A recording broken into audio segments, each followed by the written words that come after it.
about her membership of the club. First, you have some time to look at questions 1 to 5.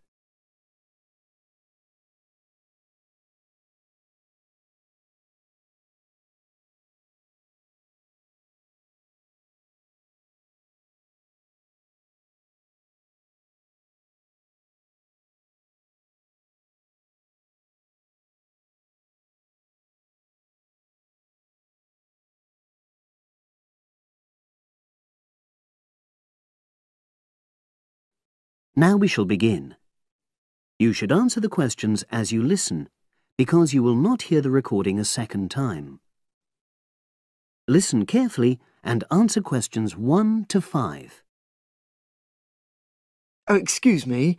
I wonder if you'd have the time to take part in some market research. What's it about? About this club and your experiences and opinions about being a member. It'll take less than 5 minutes. Oh, OK then, as long as it's quick. Can I start by taking your name? It's Selina Thompson. Is that Thompson? Yes. Okay, great. Thanks. And what do you do for a living? Well, I'm an accountant, but I'm between jobs at the moment. I understand. But that's the job I'll put down on the form. And would you mind my asking which age group you fall into? Below 30, 31 to 50, and above? Over 50, I think we can safely say. Great, thanks. And which type of membership do you have? Sorry, I'm not sure what you mean.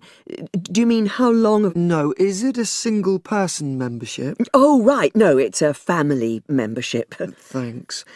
And how long have you been a member? Ooh, let me see. I was certainly here 5 years ago, and it was probably 2 to 3 years more than that. Shall I put down 8? Oh, I remember now. It's 9, definitely. Sorry. No problem. I've got that. And the last question in this first part is, what brought you to the club? Sorry? How did you find out about the club? Did you see any ads? Well, I did actually, but I have to say I wasn't really attracted to the club because of that. It was through word of mouth. So you were recommended by a friend? Actually, my doctor. I'd been suffering from high blood pressure, and he said the club was very supportive of people with that condition, so I signed up. Great, thanks. Before you hear the rest of the conversation, you have some time to look at questions 6 to 10.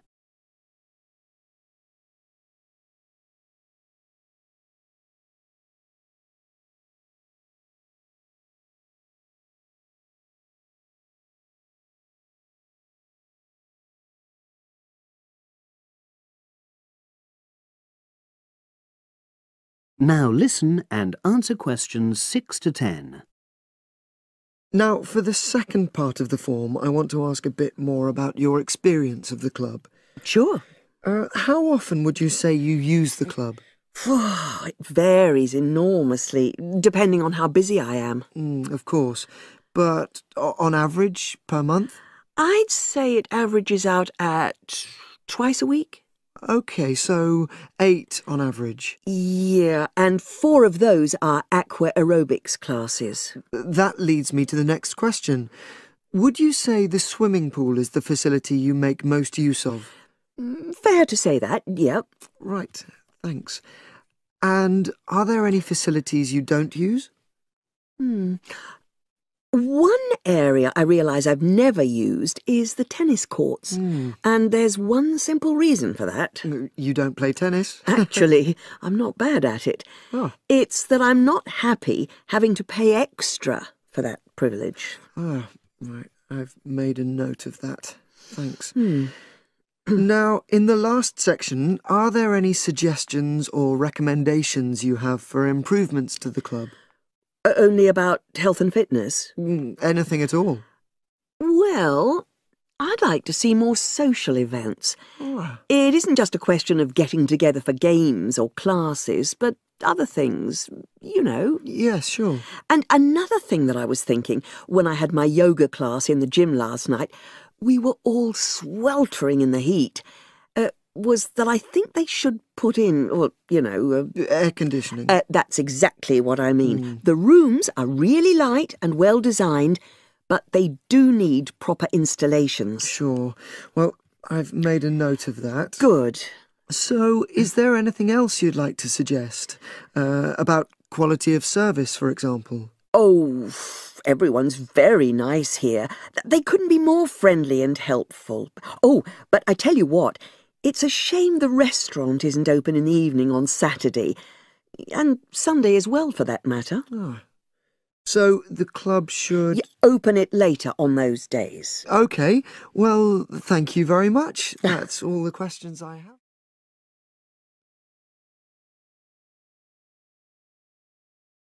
That is the end of part 1. You now have half a minute to check your answers.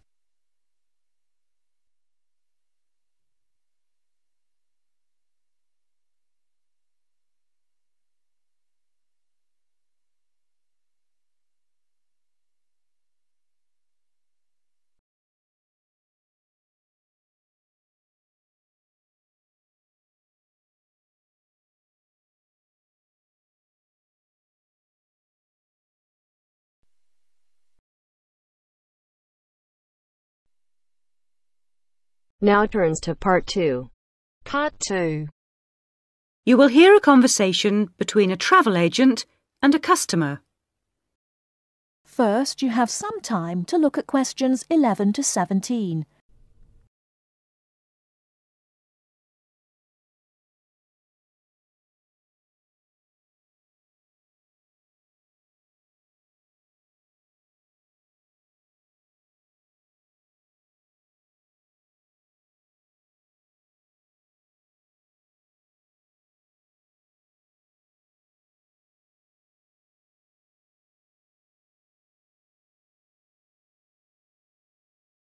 Now, listen carefully and answer questions 11 to 17. Good morning. Can I help you? Yes, I'd like to get some information about trips to New Zealand. Certainly. Take a seat and I'll be right with you. Thanks. Now, where would you like to go in New Zealand? Well, I was hoping to do a bit of travelling around, actually. There are a few things I'd like to see and do before I go back home. Right. One thing I really want to do is go to Christchurch. I have relatives living there that I can stay with, my mother's cousin, and I've heard it's a nice place. Yes, it's a lovely city. And staying with relatives will help with the budget, of course. The budget? It will save you some money. Oh, right. Well, I'm not too worried about that. I've saved quite a bit of money working in Australia. Oh, that's nice. Good for you. Well, you know that New Zealand consists of 2 main islands, the North Island and the South Island, and Christchurch is on the South Island. Is it? I was never very good at geography at school. Do you have a map I could look at? Sure. Here we are. Right, I see. And, well, then I'd also like to spend some time in Auckland, and maybe I could do an English language course there. Can you organise that sort of thing for me? Oh, certainly. We'd be happy to arrange that. But bear in mind that Auckland is in the North Island. OK. And I'd also like to do some skiing or maybe even some snowboarding. I hear New Zealand is a great place for that. Yes, absolutely. But you should go to Auckland first for your studies, and then you can get the ferry across to the South Island and take the bus down to the snow. Oh, I don't like boats very much. I'm not much of a sailor. I think I'd prefer to fly. Right. What about joining a walking tour? That could be really fun. Not sure about walking, but joining a tour might be a good way to travel because then I might make some friends my own age. Now, let's get some details. Can I have your name, please? Yes, it's Su Ming Lee, but you can call me Sue. OK, Sue. And what's your address here in Melbourne? I'm living with my aunt in the suburb of Kew. It's 29 Lock Street. That's Loch, not Lock.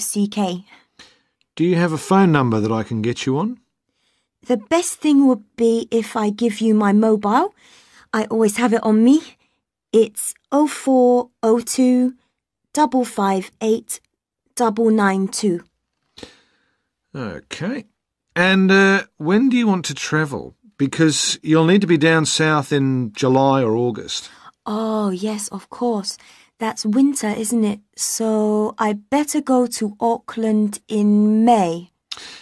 Yes, let's say departing from Melbourne on the 1st of May, that's a Saturday, and then you could begin your course on Monday the 3rd. That sounds great. And how long would you like to study for? A month, 2, 3? What do you think? Well, I'll probably need more than a month. What about 8 weeks until the end of June? Fine. I'll see what I can do. Oh, and how would you like to pay for this? On my Visa card, if that's possible.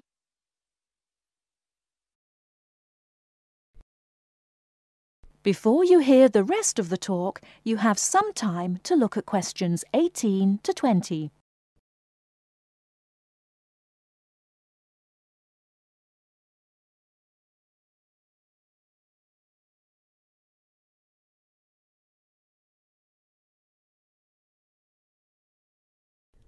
Now listen and answer questions 18 to 20. Hello, Sue. It's Angelo from Cosmos Travel here. I've booked your flight and I've found you an English college called the Harbour Language Centre. Great. Where exactly is that? Well, have you got that little map I gave you yesterday? Yes. You see where the harbour is with the 3 wharves and the water? Yes. Got that? OK, there are 2 parallel streets. Quay Street, that's Quay, and Customs Street. The building where the college is located is on Quay Street, opposite Prince's Wharf. Right. Got it. And what about accommodation? Well, I've booked you into a hotel for the first 3 nights, and then the accommodation officer will find you a family to live with. Good. And where's the hotel? It's a short walk from the college, on the corner of Queen Street and City Road. Which corner exactly? On the left-hand side as we're looking at the map. OK, near the little park. Yes, that's right. And what about a good bookshop? I'm going to need to buy a dictionary and some English books.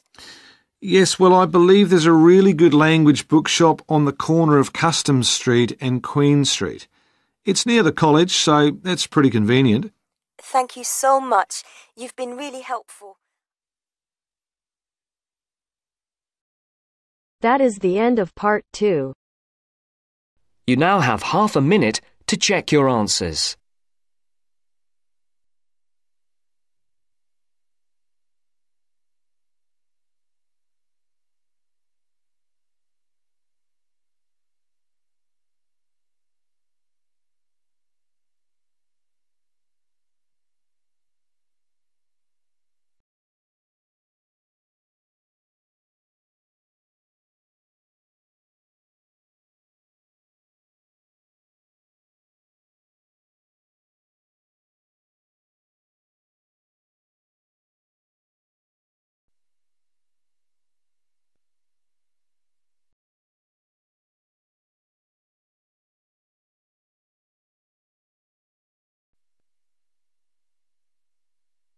Now turns to part 3. Part 3.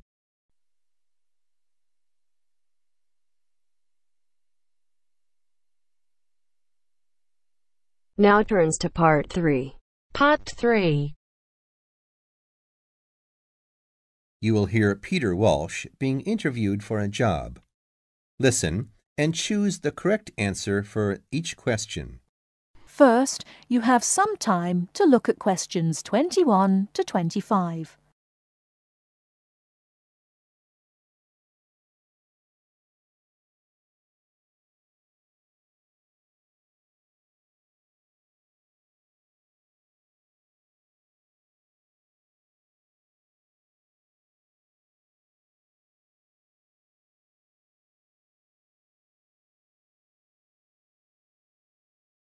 Now listen carefully and answer questions 21 to 25.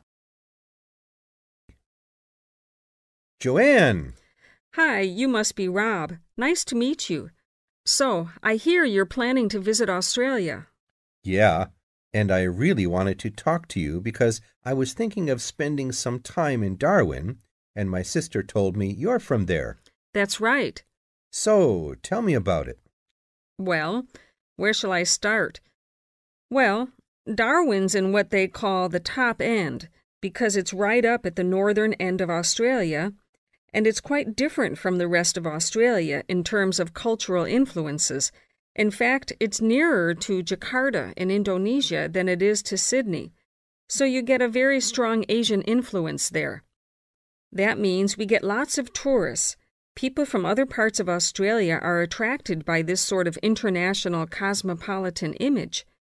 And as well as that, we've got the same laid-back atmosphere you get all over Australia. Probably more so, if anything, because of the climate. But what a lot of the tourists don't realize until they get there is that the city's also got a very young population. The average age is just 29, and this makes the whole place very buzzy. Some people think that there might not be that much going on as far as art, music, dancing, and so on are concerned, because it's so remote. I mean, we don't really get things like theater and opera in the same way as cities down in the south, like Sydney, for example, because of the transport expenses. But in fact, what happens is that we just do it ourselves. Lots of people play music, classical as well as pop, and there are things like artist groups and writers groups and dance classes. Everyone does something. We don't just sit and watch other people. You said it's very international. Yeah, they say there are over 70 different nationalities in Darwin. For instance, there's been a Chinese population there for over 100 years. We've even got a Chinese temple. It was built way back in 1887, but when a very bad storm, a cyclone in fact, hit Darwin in the 1970s, it was almost completely destroyed. The only parts of the temple that survived were part of the altars and the stone lions, but after the storm, they reconstructed it using modern materials. It's still used as a religious center today. But it's open to tourists, too, and it's definitely worth going to see it. Oh, and as far as getting around goes, you'll see the places that advertise bicycles for hire. But I wouldn't recommend it. A lot of the year, it's just so hot and humid. Some tourists think it'll be fine because there's not much in the way of hills, and the traffic's quite light compared with some places. But believe me, you're better off with public transport. It's fine and not expensive. Or you can hire a car, but it's not really worth it. What's the swimming like? Well, there are some good beaches, but the trouble is that there's this nasty creature called the box jellyfish, and if it stings you, you're in bad trouble. So you have to be very careful most of the year, especially in the winter months. You can wear a lycra suit to cover your arms and legs, but I wouldn't like to risk it even so, personally. And there are the saltwater crocodiles, too. I mean, I don't want to put you off. There are protected swimming areas netted off where you'll be safe from jellyfish and crocs, or there are the public swimming pools. They're fine, of course. Before you hear the rest of the talk, you have some time to look at questions 26 to 30.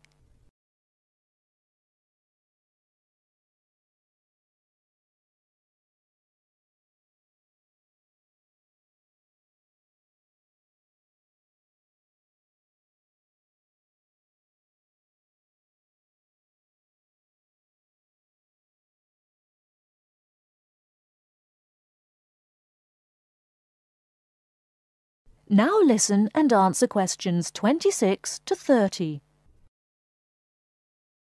And answer the questions. Please sit down, Mr. Walsh. My name's Jane Swain, and I'm the personnel manager. Hello, how do you do? Now, this is just a short preliminary interview. I'd like to chat about your present job and what you've done up till now. Yes, of course. Well, could you tell me how long you've had your present position in Weston's? It is Weston's, isn't it? Yes, that's right. I am not sure. Let's see. I left university in 2005. Is that right? Yes, 2005. Then I was unemployed for about 3 months. And then I traveled round America for a few months. So, yes, it must be about 3 years now, in fact. Yes. And have you any particular reason for wanting to change jobs? I mean, why do you want to move? Well, I actually like my present job and still find it interesting and stimulating. The salary's okay, so it's nothing to do with money, though you can always do with more. I suppose the thing is that I'm really very ambitious and keen to get promoted, so that's the real reason. You say you like your job. Can you tell me what aspect you like most? Oh, my dear, that's difficult. There are so many things. The other people are great. There's a good cooperative atmosphere. I mean, among the staff, and compared to other companies, the conditions are great. I mean, the office itself and the working conditions. And then there's the fact that they give me lots of room for initiative and let me make decisions. You know, that's what I really like most about the job. Yes, well, we're looking for someone like that. You know, someone who isn't a clock watcher and who isn't too concerned about working fairly long hours. Oh, I don't mind that. I'm used to it. And what about your education? You went to Manchester University, didn't you? Yes. After leaving school, I started a diploma course in design, but I decided to give it up and did an arts degree at university instead. Good. And have you done any courses since?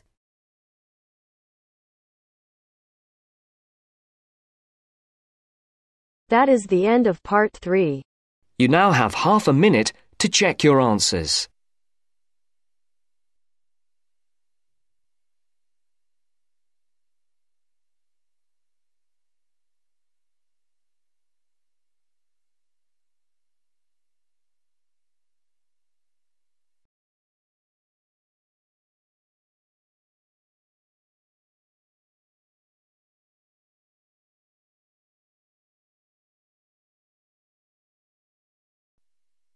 Now turns to part 4.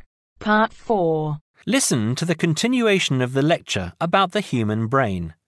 Look at the diagram before you listen. First, you have some time to look at questions 31 to 40.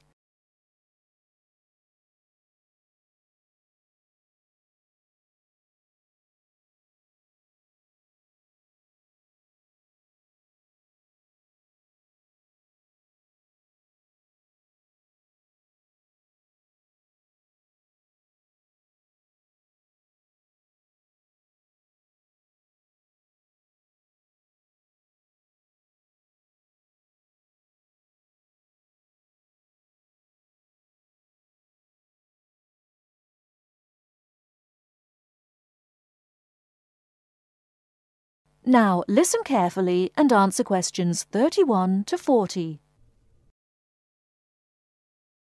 OK, we have looked at the top view of the brain and seen how it is divided into lobes. Now we are going to look at a more complex diagram of the centre of the brain. I will briefly go through some of the important parts that make up the brain and then talk more about what each does. First of all, you can see that by far the largest part of the brain is the cerebrum, and it is made up of the 3 lobes we have already talked about. The lobe below, coloured yellow on the diagram here, is the cerebellum. Right in the centre of the brain here is the thalamus. The hypothalamus is part of it, but it has a slightly different function. Now here, running down from the centre of the brain, is the brain stem.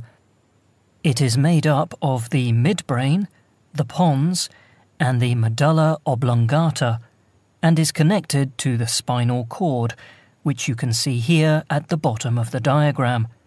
Now, finally, this little gland just to the left of the midbrain, it looks like a little tail, is the pituitary gland. Okay, let's go back and say something about the function of the various parts of the brain. The cerebrum, the largest part, as we have said, has two halves or hemispheres. I will talk more about the difference between the two hemispheres later. The cerebrum is the part of the brain that is really our intelligence. It controls voluntary movement, that is, movement that we are in control of, speaking, for example. But it is also responsible for our emotional thinking and memory. The cerebellum is responsible for fine movement and coordination. It helps us with balance, for example, and to understand where we are in relation to space around us. The thalamus, here in the centre, processes what we feel with our body, touch and temperature, for example, and controls how we react to those senses. The hypothalamus has a similar function, but regulates bodily needs, such as hunger and thirst, and tells us when we need sleep.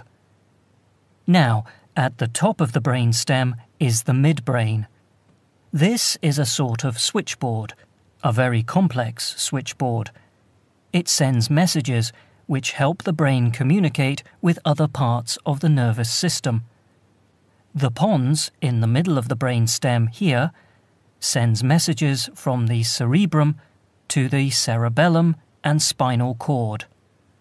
The medulla oblongata is here just above the spinal cord. It regulates essential bodily functions, like breathing and the rate of our heartbeat. The spinal cord is part of the central nervous system and runs down inside the spinal column. It connects the brain to nerves that go to the rest of the body. Now, the pituitary gland, this little gland, has a hugely important function. It releases hormones to the body that regulate all sorts of things. How quickly we grow, and the size we grow to, the rate at which we age. It also regulates whether we have a slow or fast metabolism and how we relate to stress. Now I am going to show you a model of the human brain, and I want you to identify...